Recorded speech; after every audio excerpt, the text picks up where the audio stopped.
乡亲啊，继续来看花莲的光复乡，因为崩山湖溢流酸塘严重，到今也未复原。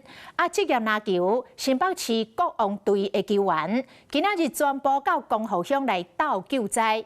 因今仔日毋是摕球，是换摕沙条，齐心动力帮忙清烂土。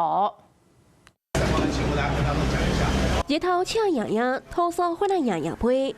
花莲光复乡继续咧救援。今仔日早起，会当看到真侪高枪大汉的人，大家拢比手硬咧清烂土，就会很心痛啊。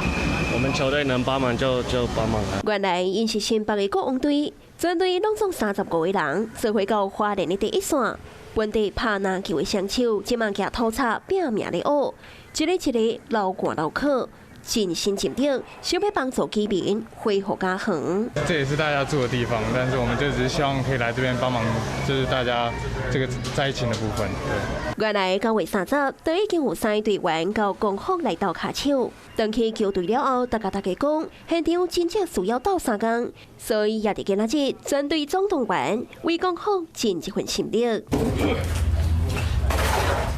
冲水分哦。那新北国王队的队员，宜兰的所有有学生啊，到这区斗3天插头，各救出一只狗啊。也在一艘一个废弃的车辆里面，发现了一只小狗，进行了很棒的一场生命的教育。无分你会百工百业，大家拢贡献家己的力量，也为光复乡的居民带来一点的混乱。